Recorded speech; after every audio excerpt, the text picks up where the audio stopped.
일주일 동안 묵상한 말씀은 시편 14편이에요. 어리석은 자는 그 마음에 이르기를 하나님이 없다 하도다. 저희는 부패하고 소행이 가증하여 선을 행하는 자가 없도다. 그리고 하나님이 없다 하는 사람들의 특징이 뭐냐면 예수님이 없는 사람들이 두려워하고 5장에 보면 저희가 거기서 두려워하고 두려워하였으니 하나님이 의인의 세대에 계심이로다. 시편 53편도 같은 구절입니다. 거기도 어리석은 자는 그 마음에 이르기를 하나님이 없다 하도다. 많은 사람들이 지금 이 코로나 같이 하나님이 없을 때 얼마나 우왕좌왕하고 누구를 의지해야 될지 막막할 때가 많습니다. 그래도 저희 그리스도인들은 하나님이 없는 사람들의 이러한 상태에서 그래도 우리의 마음을 의지하고 또 우리가 어떻게 해야 될지 알지 못할 때 저희들과 함께 하시는 하나님이 계신 게 얼마나 감사한 일인지 모르겠습니다. 세상에 지금 많은 사람들이 보면은 이 세상이 천년 만년 시국에서도 곧 회복되고 좋은 세상이 올 것으로 많은 사람들이 생각하는데 이제는 점점 더 사람들과 대면하는 것도 어렵고 정말 누가 어디서 전염이 될지 모르는 이러한 어려운 상황에 우리가 점점 처해지게 됩니다. 교회에 모이는 것도 어렵고 또 전도하는 것도 어렵고 이런 상황 속에서 정말 우리가 누구를 의지해야 될지를 다시 한번 생각하는 귀한 시간들이라 생각됩니다. 우리들이 사랑하는데 지금 이 말씀이 어리석은 자가 꼭 예수님을 안 믿는 사람들을 가리키는 말이 아닌 것 같다는 생각을 해봤습니다. 왜냐하면 이 말씀이 우리들에게 주어진 말씀인 것도 우리들에게 적용해야 될 것 같아요. 여러분들 생각에 하나님이 사랑으로 이 세상을 창조하셨는데 하나님이 말씀하시는 사랑의 반대말이 뭐라고 생각하세요?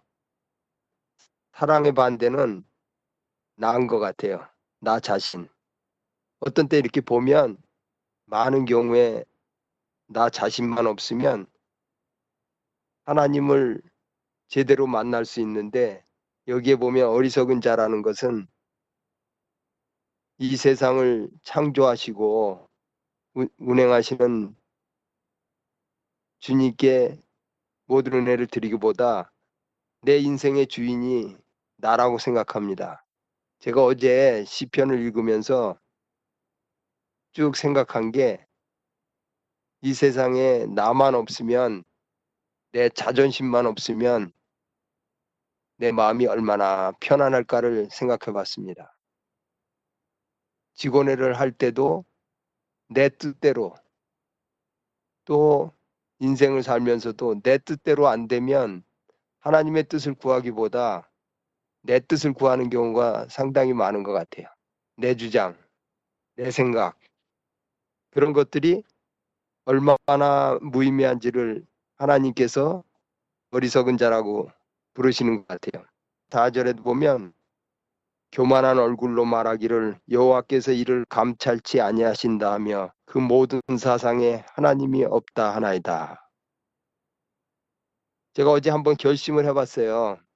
오늘 하루 예수님이 내 옆에 계시다고 생각하고 하루를 살아보자 하고 아침에 생각했는데 내 발걸음을 인도한 것이 하나님이 아니고 거의 24시간 동안의 내 생각, 내가 하나님한테 묻지도 않고 유튜브를 보면서도 2%를 내가 하나님이 옆에 계신데 하나님하고 대화하는 것보다 유튜브를 틀어놓고 내 것도 내 마음대로 하나님한테 묻지 않고 많은 경우를 제 뜻대로 하는 것을 보면서 참 우리가 얼마나 교만한지를 생각해 봤습니다.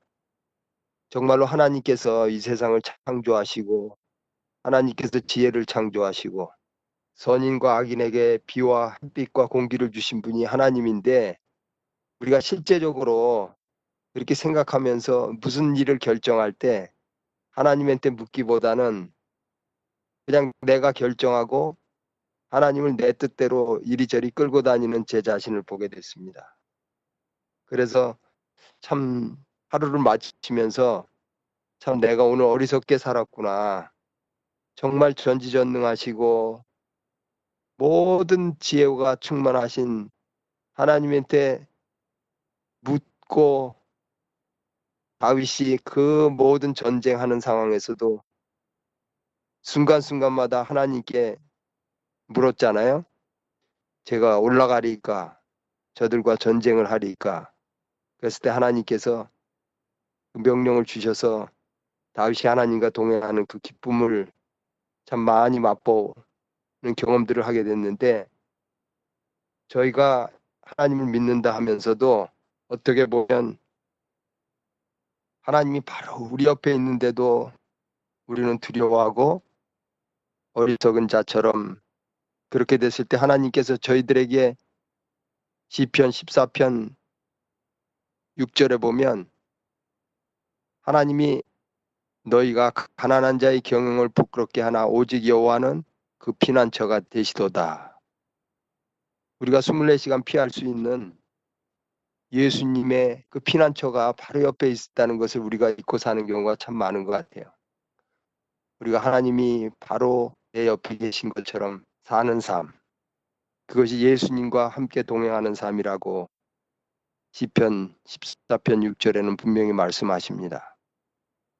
우리 인생에 있어서 사랑 사랑 외치지만 정작 그 사랑을 만드시고 사랑으로 이 모든 것들을 채워주신 하나님을 생각하기보다는 근데 하나님이 없는 사랑은 존재할 수가 없는 세상인데도 우리는 이 세상의 주인공이 우리들인 것처럼 생각하면서 살아가게 되는 경우가 참 많이 있는 것 같아요. 그래서 우리가 여기서 발견할 것은 우리 예수님이 우리 인생의 피난처라는 것. 우리가 갖고 있는 모든 문제나 생각들 위에 예수님과 함께 동행하는 삶, 예수님이 바로 옆에 계시다는 생각을 하게 되면 얼마나 든든한지 몰라요. 볼리비아는 거의 사회주의예요.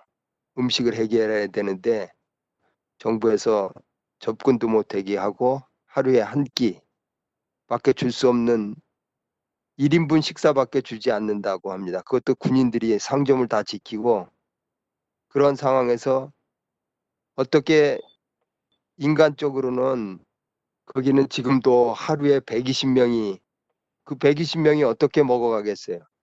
음식을 살 수도 없고 그런 상황에서도 그 120명이 자기들이 먹을 것이 없는 상태에서도 우리가 하루 금식을 하자. 우리가 먹을 거 다 먹으면서 남을 도우면 무슨 유익이 있겠는가 생각해서 그들이 금식하고 자기들이 먹을 것을 동네 주민들에게 나눠줬을 때 하나님께서 성경에 있는 그 기적들을 그곳에서 일어나게 해주셔서 그곳에 또 정부 관리들이 방문하게 하고 그들에게 사랑을 베풀었을 때 그들이 사랑에 감동돼서 더 넘치도록 그들이 어려움을 겪지 않도록 음식 문제들을 다 해결해 줬다는 것을 보면서 진정으로 우리는 그런 극적인 경험을 별로 해보지 못하는 것 같아요. 왜냐하면 우리 먹을 거 있고 어떻게 보면 뭐 1년치 양식이 있고 몇 개월치 양식이 있기 때문에 하나님을 그렇게 간절히 그들처럼 찾지는 않는 것 같아요. 그들이 간절한 마음으로 자기들의 음식을 남들에게 나눠줬을 때 하나님께서 그들의 pin처가 되시고 그들이 살아갈 수 있는 놀라운 기적을 베푸신 것처럼 우리의 지금 오늘의 삶 속에서도 우리가 전적으로 하나님께 의지할 때 우리 하나님께서 우리의 피난처가 되시고 우리가 두려워할 일이 없는 것 같아요. 어느 코로나 환자가 회복이 돼가지고 비를 보니까 엄청난 정말 거의 7, 80만 불의 그 비리 날아온 것을 보고 눈물을 흘리더랍니다. 그래서 옆에 있는 사람들이 아이고 비리 너무 많이 나와서 이 사람이 눈물을 흘리는가 그랬더니 이분이 내가 이렇게 잠시만 며칠만 있어도 이렇게 큰 빌, 몇십만 불의 빌이 날라오는데 하나님께서는 그 사람 평생 내 인생 70인생 동안에 이 호흡을 주시고 공기를 주시고 이걸 생각할 때 얼마나 내가 무지했는지를 깨달았다고 합니다. 이것처럼 우리 옆에 하나님께서 계시고 그런 인간들에게 하나님께서는 어리석은 자들에게 14편 마지막에 보면 14편 7절에 보면 이스라엘의 구원이 시온에서 나오기를 원하는도다. 여호와께서 그 백성의 포로된 것을 돌이키실 때 야곱이 즐거워하고 이스라엘이 기뻐하리로다.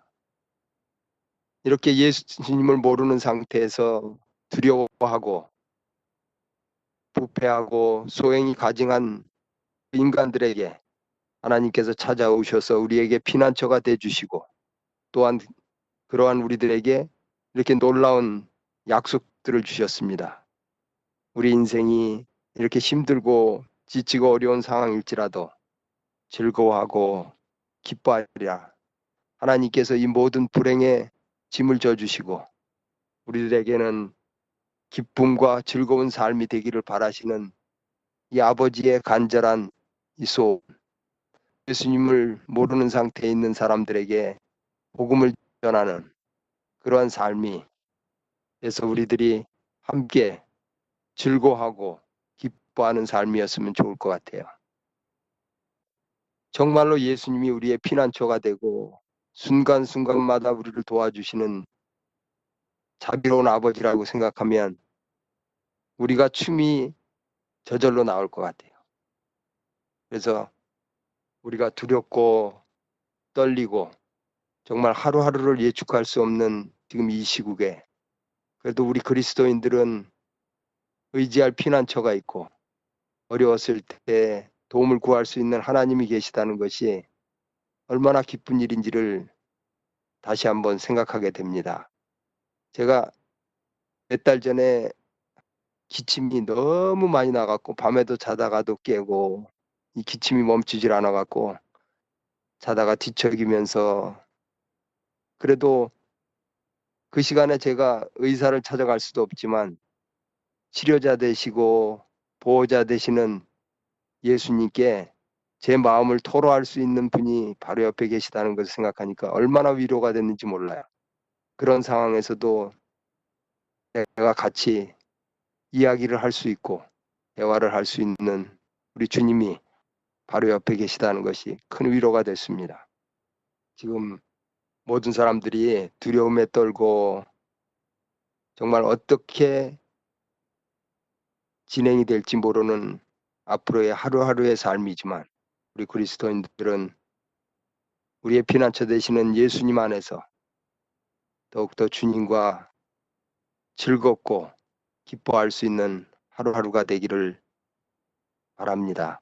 저는 제가 이 어려운 코로나 시국에 이렇게 예수님이 없는 상태에서 예수님을 발견하고 또한 그 사람들의 기쁨을 나누는 이 공부반에서 매일매일 성경절을 묵상하면서 일주일을 묵상하는 게 너무 즐거워요. 왜냐하면 그전에는 누구에게 말을 할 때 사실 서론, 본론, 결론을 내리기가 쉽지 않았어요. 근데 지금은 누굴 만나도 이렇게 성경절 하나를 피고 예수님이 없는 사람의 상태에서 예수님을 만나면 어떻게 편안해지고 어떻게 삶이 바뀌고 그 사람들에게 하나님이 주신 약속이 무엇인지를 전할 수 있는 이 단순한 방법이 저에게 참 많은 기쁨을 더하는 하루하루의 삶입니다. 그래서 저는 이 수요일 날 공부반도 그렇고 목요일 반도 그렇고 또 다음 주에는 어떤 새로운 음식을 맛볼 수 있을까 하는 기쁨 속에서 기다림의 시간들입니다. 그래서 여러분들께서도 이 단순한 예수님의 이 전도 방법을 잘 터득하셔서 정말 예수님을 모르고 살아가는 두려운 사람들에게 우리 예수님을 잘 소개하는 우리 반생들이 됐으면 좋겠습니다. 저희 교회는 이번 주부터 예배를 시작했습니다. 그래서 제가 기도하면서 두 분들에게 같이 공부할 수 있는 기회를 갖도록 초청했습니다. 여러분들도 오늘 둘러보시고 우리 주위에 이 성경 공부 방법을 통하여 예수님을 발견할 수 있는 사람들을 찾게 되는 귀한 하루가 되시길 바라겠습니다. 우리 반생들 모두에게 앞으로의 일주일도 주님 안에서 쉼과 평안이 함께하는 하루가 되시기를 간절히 기도합니다.